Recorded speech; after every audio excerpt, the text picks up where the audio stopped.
Hello, hello, hello. Guess I can hear myself. Ah, what's it say?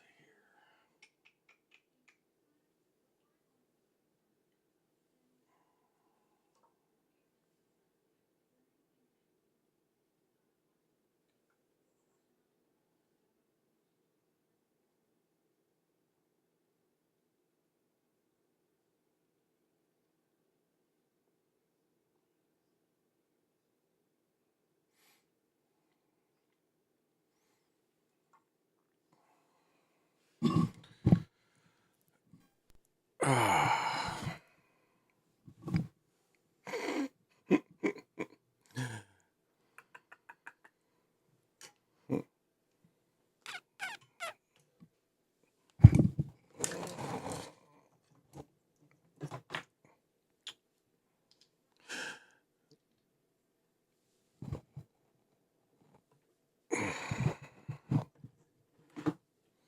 All right, I think that about do it. This is the Chocolate Mountain Show, and what does Richard Pryor say? Oh no, what does he say? It's going down like this, motherfucker. Nigga get mad. Say, motherfucker, what you mean you ain't gonna let me in this funky joint? Much money I done spent in here, nigga. I knew your mama when she was hoeing.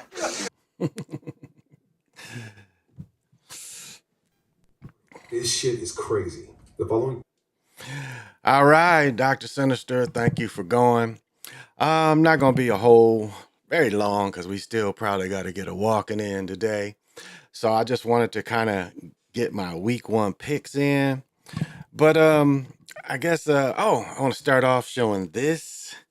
I found this in just some. This was just in some rock fill, and what we have here is almost a giant piece of smoky quartz. I'm gonna put it back in my I got the glass back there. I'm gonna put this in there, but this big piece of smoky quartz is outstanding. And I guess you can paint a clear shine on here, like a clear, like I put oil on it and it's kind of quite shiny from the oil. But yeah. So wanted to show that. And I think I showed this last time I came on, but this was just a little piece of quartz.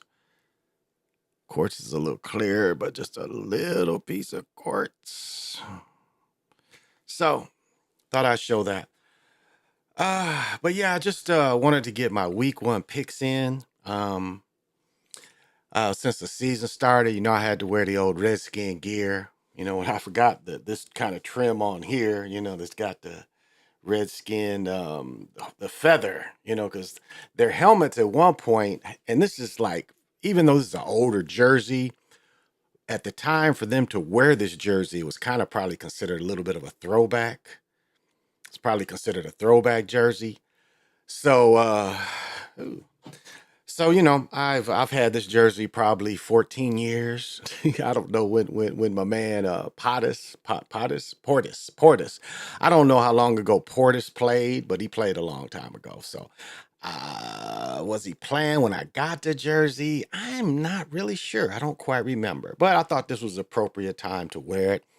I'm not gonna stay on very long because we still got to go for our walk. And I'll say this: I've been killing it in the walking.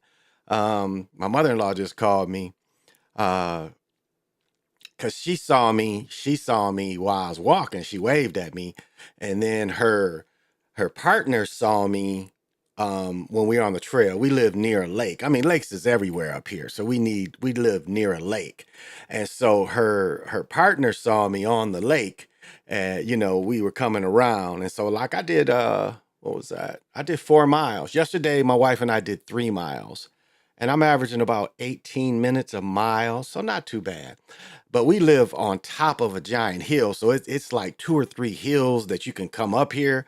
So, when you walk, you got to walk up all these hills. And so the last hill, when it was a little older, it was kind of it was kind of challenging.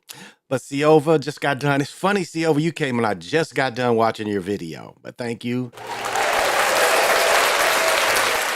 Dr. Sinister, thank you. Yeah, see, over, I mean, literally 10 minutes ago, I got done watching your video. So I just got done watching it.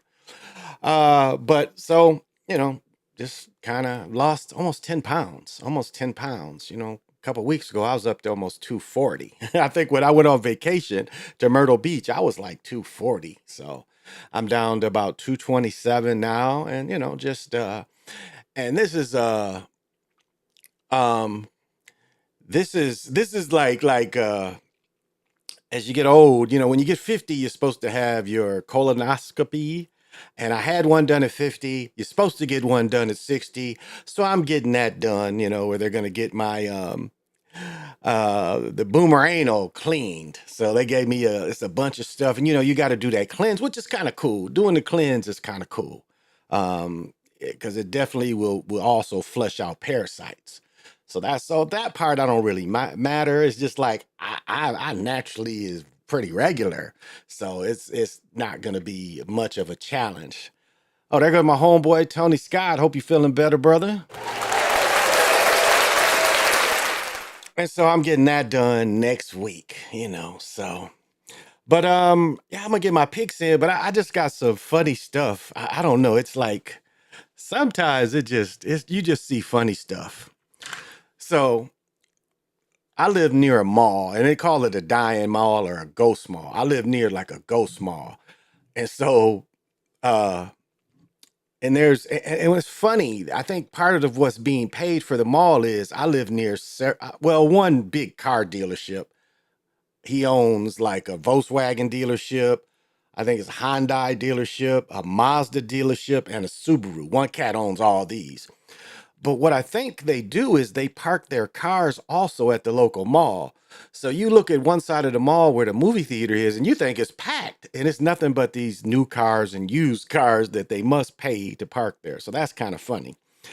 But what I saw that was really funny was uh so how can I explain this?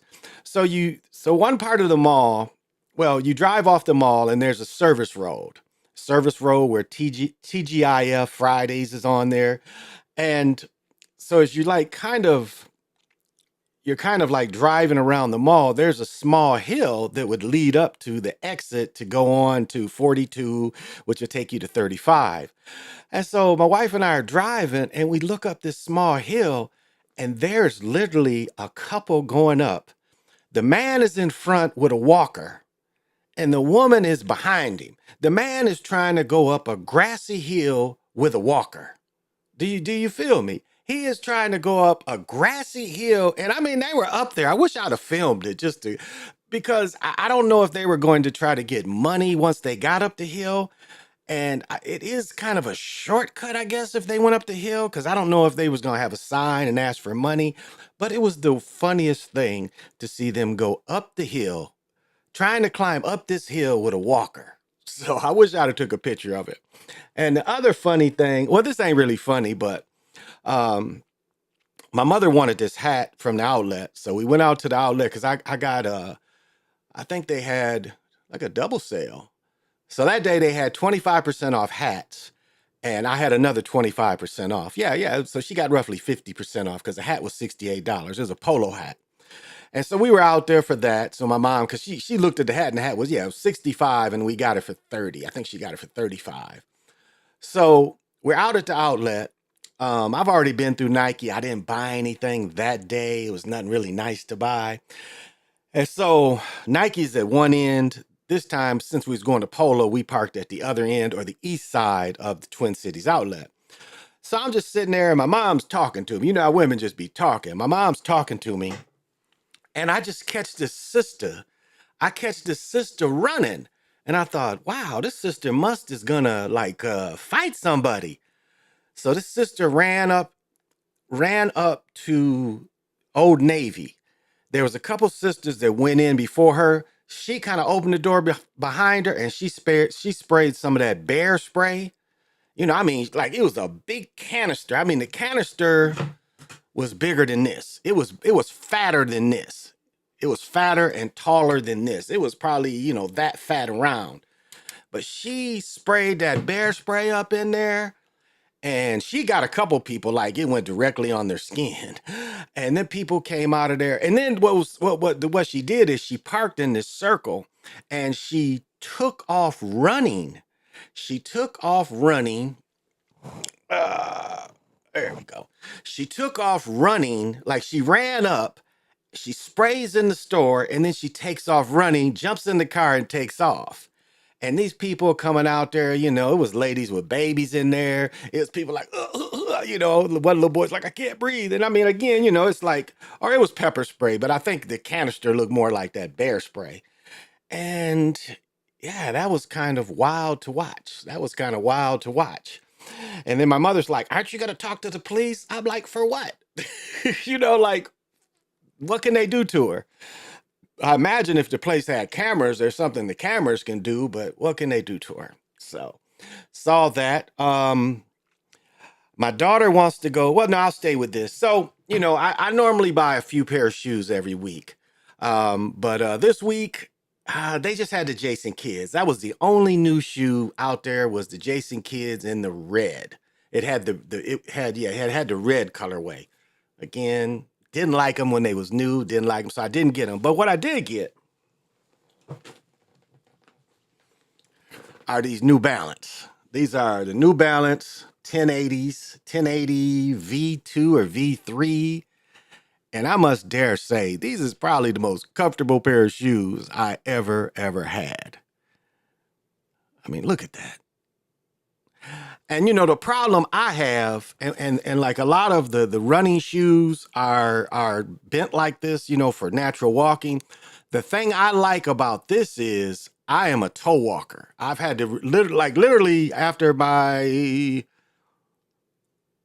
I'm trying to think. After I broke my foot one time, they retaught me how to walk because I'm so used to having all my weight on my, and it helped me jump. It helped me have 47-inch vertical, but it also started hurting my legs as I got older because I'm putting all that weight. Well, the way this is you kind of have to go heel toe, just the way it's designed. You have to go heel toe. But I mean, this shoe is super light. This is nothing but their foam. They call this what do they call Fresh Foam X. So I think it's the 1033X. What does the box say? Oh, the box is right here.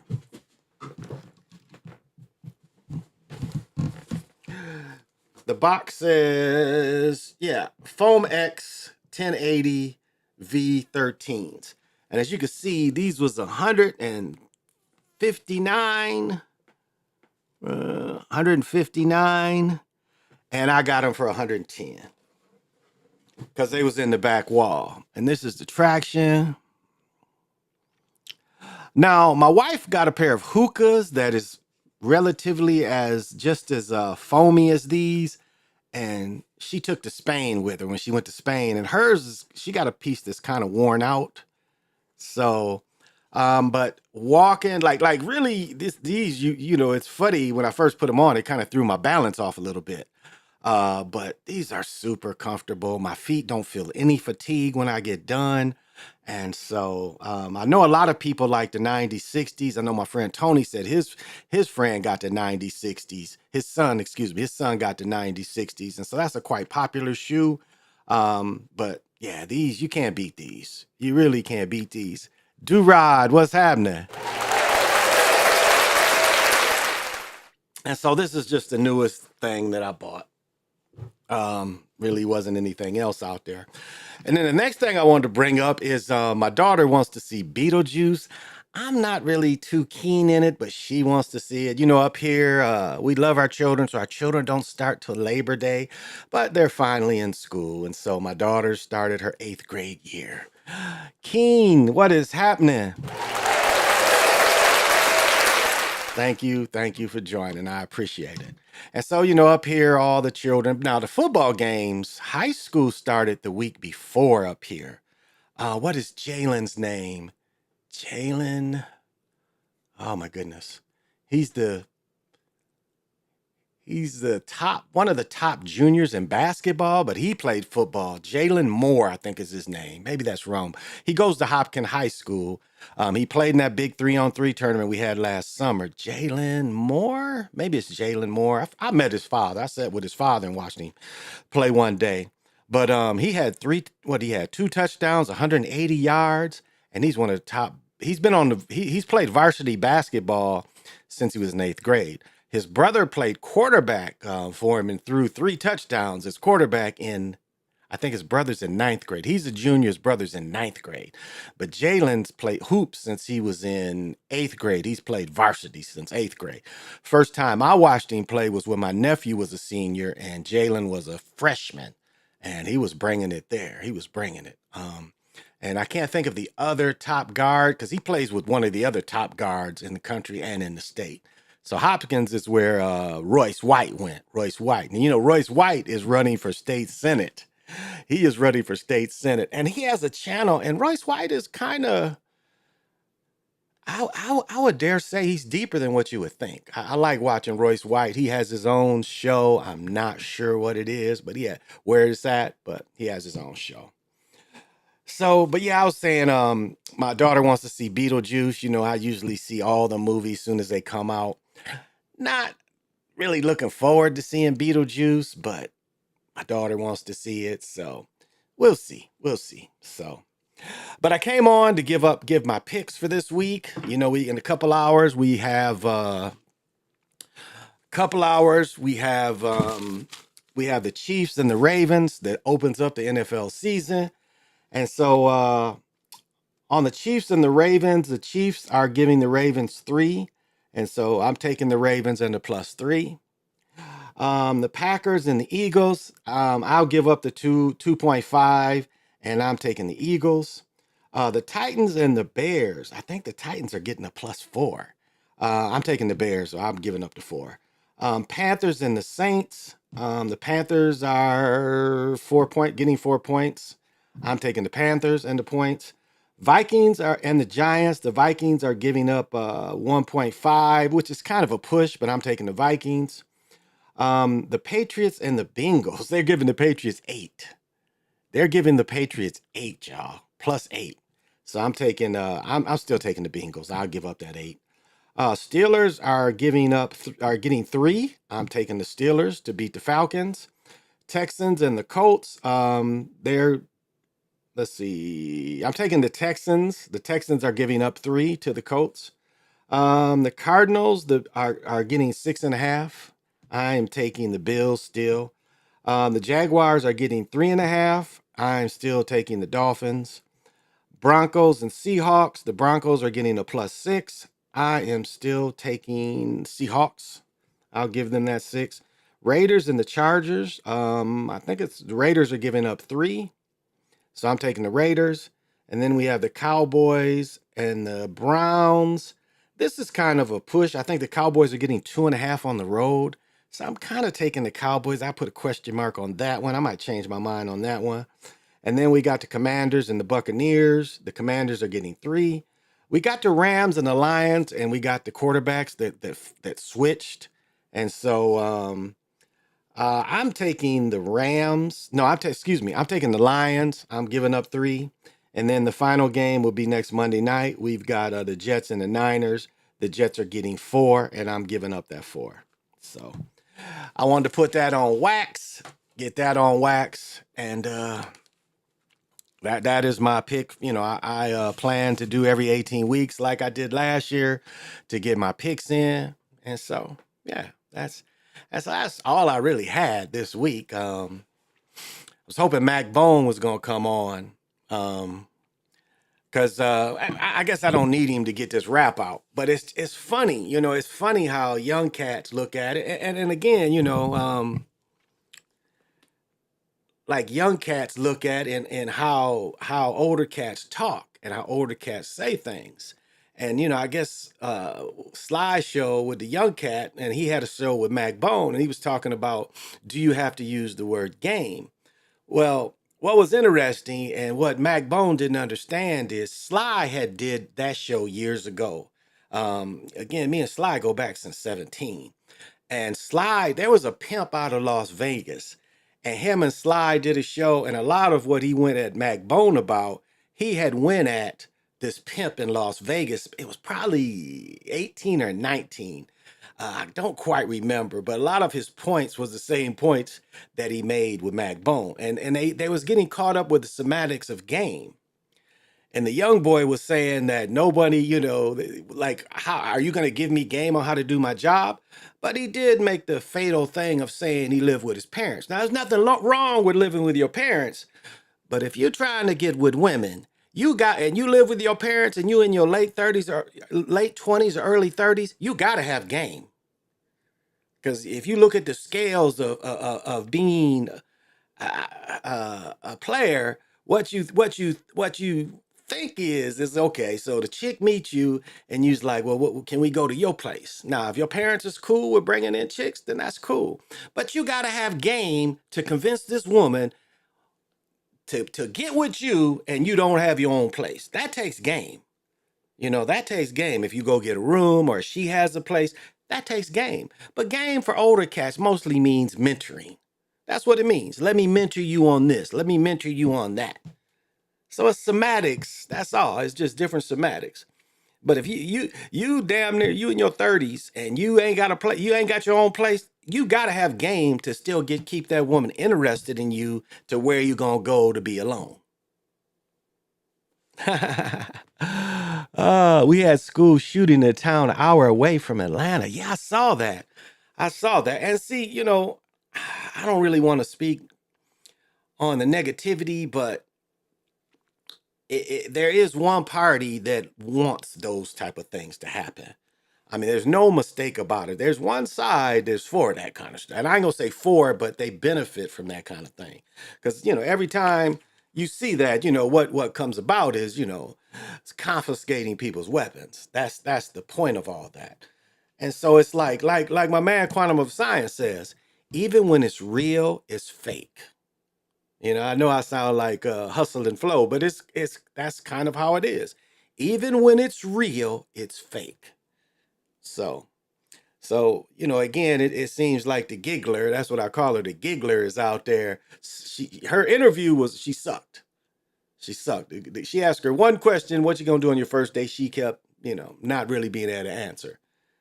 So, so yeah, I saw that. I hope no, it's a shame, but again, even when it's real, it's fake. It's staged. So that's all I'm gonna really say about that. Say I'm not gonna go on very long. What time is it? How long I've been going? Okay, I wasn't gonna go on very long because we still got to get our walk in. My health has been better. I was in the hospital for a couple hours last week. Was trying to kind of having trouble breathing a little bit, so they help with that. But other than that, as I mentioned, we walk 3-4 miles every day. Um, Lost 10 pounds. Hope to lose 10 more. When I was at my peak last summer pickleball, I got down to 212. So at 227, I still got about 12 pounds to lose. So, I don't think going to Red Lobster, because we still got a Red Lobster. I've been seeing they've been closing Red Lobsters all over the country, but we still got one. And so they have the crab legs. And so I ate a big old plate of crab legs last night. I don't know if crab legs is a thing to fill you up. That's why I think they gave you potatoes to try to fill you up. It's because the crab legs just don't quite fill you up. But it was good. It was still good. It's a brine sauce, I think it was called. So it was still good. So, but all I'm gonna do is just sit and watch the game later. And it's a heck of a fall ritual. Football is all ritual. I mean, it's definitely a ritual. It's also it's like um, having the people in the Coliseum distracted. It's a big distraction. Sports is a big distraction. And just like, taking that girl's gold medal in the Olympics, they like these events to live longer than the actual event. That's what that taking her medal was about. People to keep talking about the Olympics. And so that's why the Super Bowl, that's why they love football. And that's why they got all the talking heads the following Monday, is because they want the event to live long as possible after it's over. Because the longer you talk about it, the event lives. And so that's why they don't mind the controversial plays. They don't mind any of that because the event lives longer. So that's why the bad calls on purpose, like I said, even when it's real, it's fake. And we know sports have been scripted from the very beginning. I'm in groups when they talk about Wilt and they talk about Bill Russell being the greatest winner. Well, I think Sam Jones won 8 titles too. And then Yogi Berra, I think, won 10. But none of them were legitimate. Ken Burns' baseball series is a good series to watch, and I've mentioned this many times. Like he said, baseball was to make people like it. It was like, okay, we're gonna have I'll go to my place, you go to your place. We're gonna do a home and home. And he said, we're gonna lose at your place. Then when you come to our place, we'll win. So people will be interested. And so when we see Bill Russell's run with Boston, that kept the NBA afloat. Because look at it like this. If Larry Bird doesn't go to Boston, Magic doesn't go to the Lakers, and say they go to like say Larry Bird went to this Omaha Kings, the Larry Bird legend wouldn't have been there. He wouldn't have had the supporting help. Say that Magic would have went to at that time somewhere like the Jazz when the Jazz was in Utah. Magic wouldn't have had the same career. He wouldn't have. Now, they had good drafts. They traded with Michael because Michael had a pretty decent squad. He had Quentin Daly, Orlando Woolrich. He had a pretty decent squad. But if Magic would have went to Utah, or no, it would have been New Orleans Jazz. Larry Bird goes to the Omaha Kings. But my point was the NBA might have not even survived. I mean, Magic's championship was tape delayed. For those of you who don't remember, it was like by the time the game, because the games literally came on the East Coast, the games came on at midnight live. I mean, tape delayed. It came on at midnight. So we watched the news. We already knew who won the game if you didn't listen to it on the radio. It was tape delayed. So the NBA was dying. And that's another reason why they merged with the ABA to try to keep life in it. And so by Bird going to a good team, Magic going to a good team, and Ralph Sampson, tell the truth, Ralph Sampson could have went to the Lakers. He could have went to the Lakers and he stayed in school. Instead of drafting Worthy, they would have drafted Ralph Sampson. He stayed in school and never had a winning career other than that fake shot where he threw it over his shoulder. But they lost in the finals to Larry Bird and them. Robert Reed, and Hakeem was there. The first championship with Larry Bird won, Hakeem wasn't there, but the second one he definitely was. It was Ralph Sampson and Hakeem, and Larry Bird and them still beat him. So if it's good, if even it's real, it's pretty much fake. So, but that's what saved the NBA. Magic and Bird saved the NBA. So Michael Jordan benefited. It's just like the rap song "It Takes Two" is what made Europeans buy rap. Hammer benefited off that momentum. Hammer came right behind It Takes Two. So Hammer benefited from what somebody else did. He benefited from it. If you remember how the music played, he definitely benefited from that.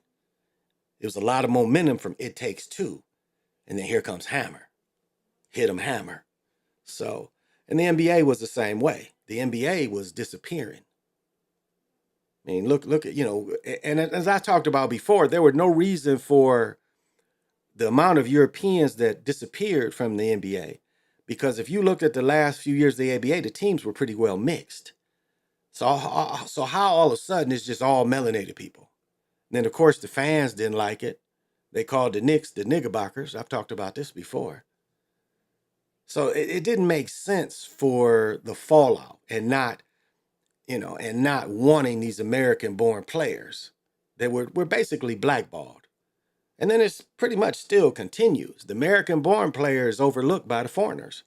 And that's why they brought the foreigners over here. And they definitely don't want the melanated American players. Not really. Not really. We watch it, it's like, what are they really trying to do here? You see? We've got all these brothers in the G League, and you telling me that a guy that plays, because they're minor leagues. No matter what you call the European leagues, they're minor leagues. All started by the NBA. They sent the Globetrotters over, and people forget the Globetrotters would hold camps. They would hold basketball camps. So when it comes to a guy like Dirk and Luka, they was backed by the NBA since they was boys. Since they were boys. And it's no mistake that Dirk played against the Dream Team.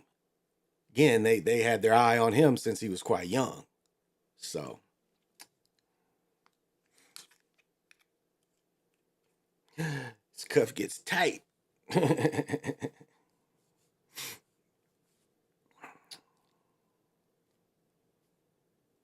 All right, try to get it where I can stand it. It's good juju wearing amber. But yeah, these are just things that you people don't think about. The health of the game, and who was the greatest. I've said before, the GOAT was Earl Manning GOAT. That's where that GOAT name comes from, because that was his nickname. And now they disregarded it to try to say who the greatest player is. Why does it have to be a greatest? All of them was great. I mean, the NBA ain't got just one player in there. Jordan ain't the only one in there. The top 50, he wasn't the only one. So there's always been a lot of great players. And so why do people waste their time in saying, well, this player was the greatest or that player was the greatest? I mean, if we look at the dominance of the game, no one's dominated the game except Wilt, like Wilt. I mean, there's no doubt about that. Shaq didn't dominate like Wilt. Shaq couldn't average 50 points a game and damn near 30 rebounds a game. Shaq was never that dominant. And as I said, I refed one game where one young man scored 80 points. I think he scored 81 like Kobe. He had at least 80. And he only had 10 threes. That's 30 points. So he did 50 by hustling. Can't remember how many free throws he had, but hustled. And so people forget that Wilt had to average 50 a game. You can't have any 20-point nights. Look at that season. He had some 70-point games. He had 60-point games. When did Shaq ever do that? And Wilt was probably just as strong as Shaq, but a better athlete. No one can say that Shaq was a good athlete. Shaq couldn't high jumps damn near 7 feet. Shaq couldn't have ran a quarter in 40-something? Because back then it was just a quarter mile. Shaq couldn't have done that. Shaq wasn't a good athlete. Wilt was one of the best athletes to ever come along. So regardless of how many teams it was, it's how did you dominate what you went against? Shaq didn't dominate in college. And Tim Duncan, truth be told, Tim Duncan put it on Shaq some of them years. So, Blue Marvel, I was just talking about you. Yeah, Macbone, you were set up. I said this earlier. Sly set you up. He set you up because, the semantics of game, he set you up because I'll repeat what I said earlier. I was hoping you would come on because when he put you on there, he had already done the conversation you had because you've known us both for a while, but there was a pimp out of Vegas that used to come on. And I remember somebody was asking him questions, and the girl was like, well, I'm a freelancer, and I'm trying to figure out what area to go through. And he told her, you find a pimp, and he'll tell you where to go. I mean, he was that kind of funny dude. But Sly and him I don't know if Sly had him on his show, or he was on Sly's show, but Sly was slicing him up. And Sly did the same thing. It was almost the same identical conversation with you that he had with that pimp. So he really set you up. He already had, some things in mind that he was going to say. And as I'll repeat myself again if you didn't hear it. Again, the young man saying that, nobody can give him game or tell him how to do his job with game. But again, if you stand with your mama, you got to have game to get that woman to come with you, or you go somewhere or get a room, whatever you get. So you were set up, bro. That's what I just wanted to tell you, that you were set up because he had already had that conversation with somebody else. So he set you up, He already has some pre-thoughts, pre-answers. He was already prepared, So I thought you did the best you could do. I think you was caught off guard by him, his responses. But again, his responses, he had time to practice his responses and his answers and his questions because he had that conversation with somebody else years ago. So he set you up a little bit. So that's all I want to say about that. But yeah, thank you, Macbone. Elmer Amarun Khan, also known as El Does It. Thank you for coming on. I appreciate it. Just telling what the players, pimps, max, and hustlers taught me and my family. Exactly. I mean, it's just, semantics. That's all. We all like when we say game, it's nothing but another word for mentor. That's all. It's just another word to mentor someone. Instead of saying mentor, you say, let me give you some game. That's it. Game is mentoring. That's all. It's just like when I talk about pimping, I ain't talking about sexual trafficking people. I'm talking about it's a style. It's a way of dress. Like my mother-in-law, I'd come in somewhere where she was, I'd walk in the bar and she see me and she'd be like, there goes my son-in-law, he's pimping. And that she just means I dress nice. So it had nothing to do with human trafficking. It's almost a term of endearment sometimes. Look at so-and-so pimping. It's like a term of endearment for a certain generation of folks. Ain't got nothing to do with human trafficking. It's a term of endearment. That's all. The difference between nigga and niggers, it's that kind of thing almost for older cats. Just telling what, yeah, exactly. So, you was set up. Just know that you was set up. I was kind of laughing to myself. I was like, yeah, he set you up because he took whoever that other dude was. His name was Frank something. Now I think about it, he was Frank the pimp, and Frank. I never saw Frank again after the way Sly sliced him up. And Sly was saying some things that basically was agreeable.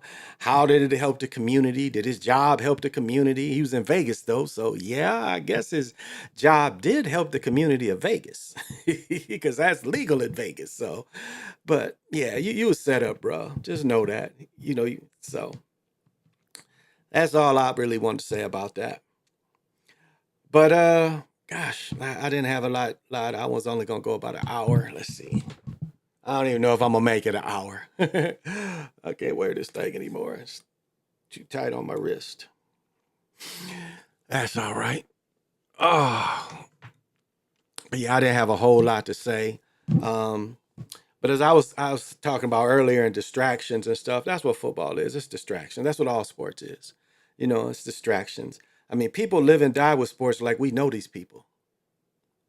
I mean, I used to live and die with Magic so much because I met Magic a few times. Magic is only 2 years ahead of me. And we used to, my high school scrimmage their school, we'd be at the same scrimmages and stuff. So, the game of life is a lot more than just dealing with women. By the way, the 3 degrees of game are the 3 gods of capitalism in America: sex, money, and power.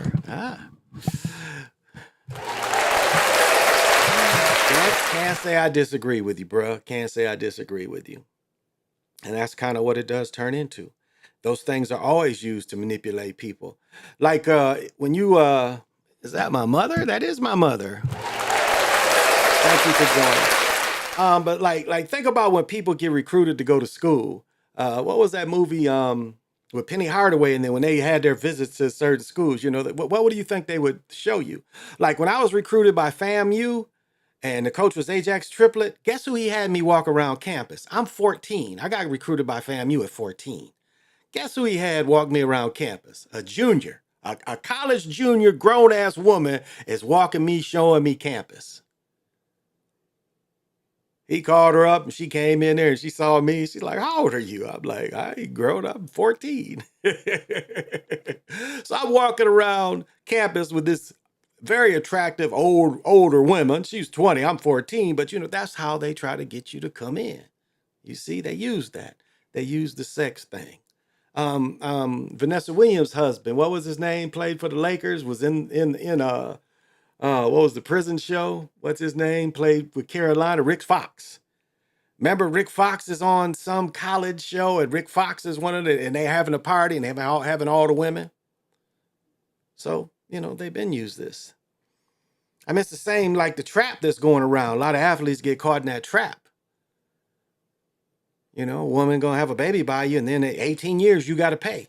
Didn't they just say Tyrese and his they raised his child support by 3,000-4,000? Do y'all remember when Barry Bonds, what his child support was?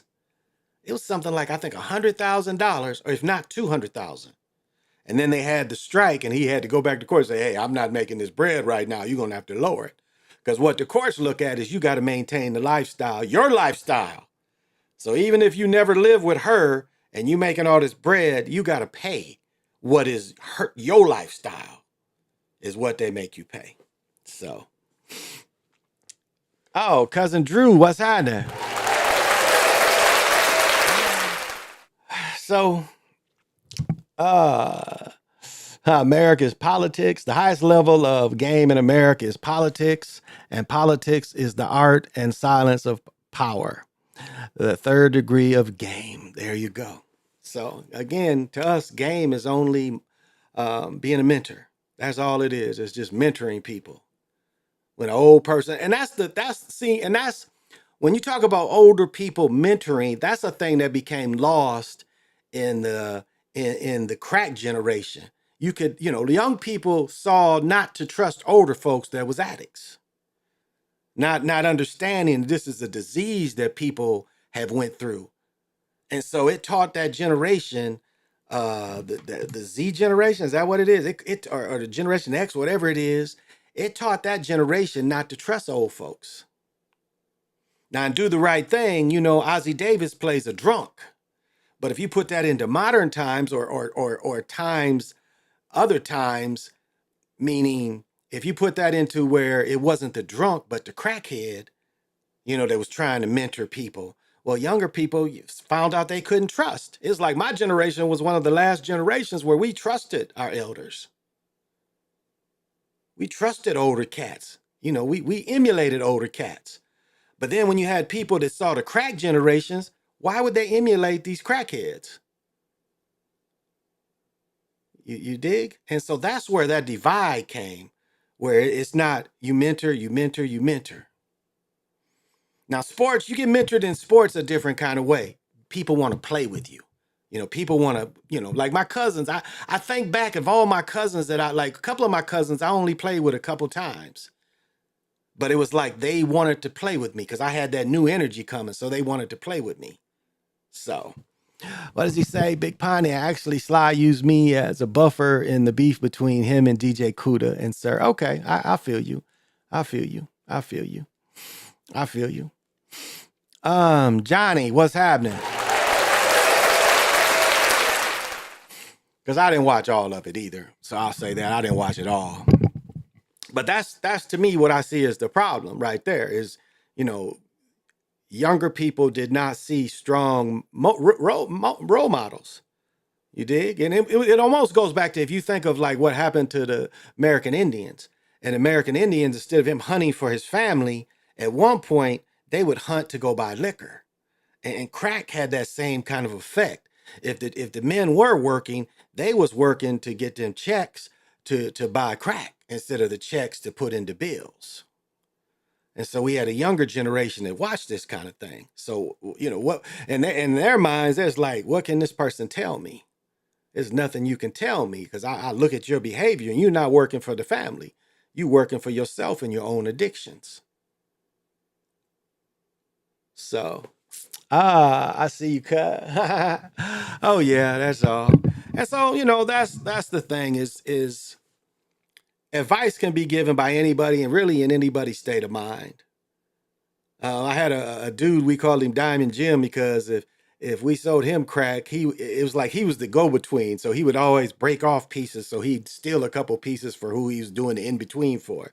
But he said the real thing. He said, just because I'm a crackhead, I don't have to look like a crackhead. So he still has some respect for himself and how his appearance came out, regardless of his sickness. And that's the same way a lot of people were back then. They just be, it's functional people. Not all people was not like said, forget work, I'm not gonna work, I'm just gonna smoke crack all day. No, a lot of people went to work and still paid bills. And I guess they came into more of the casual drug addict instead of just a hard addict. So mentors in the game are known as Bishop. That's why online and offline, the young bloods all call me Bishop Mac Blood. A young BM in Duncanville, Texas said, "Oh, gee, you sound like a pastor, Pastor Bishop." That's positive. That's positive. I can dig it. I can dig it. And that's why, I know PJ always calls me uncle, and it's just a term of endearment. It's a term of endearment. I mean, hell, I'm 63 years old. I ain't young. That's why I ain't never dyed my beard. I see a lot of my teammates having the wigs and stuff. The only wig I would consider is butter waves. We was watching something with my wife and my brother-in-laws, and it was a chick that had butter waves in her hair. And my wife was like, "That's what you want, isn't it?" I'm like, "Yes, butter waves, baby. Peanut butter waves. That's the only wig I would consider." That's why I ain't never dyed my eyebrows. I ain't never dyed my beard. I like being who I am. And that's all you can do is like your own self. You know, self-love is the best love. And you know, a lot of people struggle with that. You know, a lot of people just don't love themselves regardless of your flaws, regardless. You just, you know, you accept yourself. And that's where it comes in. You know, what does he say? Know yourself. Because a lot of people don't really know themselves. And that's the first hurdle you got to get over. You got to know yourself and not lie to yourself. Because a lot of people will lie to themselves about things. You know, you'll be dishonest with yourself. And that's not who to be dishonest with. You got to be real to you. Regardless of the situation, be real to you. But that's enough philosophizing. Yeah, I wasn't gonna go very long. I just want to do a little short show for the picks. I think we're gonna go out and get our walk in. Oh, thank you, Macbone. I appreciate it. Man, you gotta chop it up too. I know I always say that. I gotta figure out how to get this other thing going. I got to bring people on. So I gotta get my son back over here because you know I don't really mess with this stuff like I used to. And you know, I get tired at night. I'm not gonna lie. I had to take my daughter to school early the last 2 days. Today I didn't, but the 2 days previous. And she had to be there. One day she had to be at school at 6:30. Yesterday she had to be at school at 7. And my daughter woke up at 4 o'clock on her first day, which was yesterday. So she got up at 4. So I see the lights on underneath my door, and I'm like, this little chick is up. So I end up getting up because she's like, well, do you want to get coffee before we go? So, well, y'all, thank you for joining. Just wanted to get the football preview in. Maybe I can come back in a day or two. We'll see. Oh, there goes somebody, Randy. What's happening? And this is a bad dude. Randy Hawkins is one bad dude. I wish I could get him to come on and tell you some of his experience, but he's a bad man. He went to West Point. He's a bad man. You know, played football at West Point. Not just went to West Point. He played football, I think, for all 4 years. So he's a bad man. I'd like to get him to come on sometime and share his experiences because he is a bad man. And you know, his family and my family have known each other since the 50s. His uncle took my mother to her prom. So that's how long his family and my family been together. His father and I used to work together. So, but yeah, well, this is the Chocolate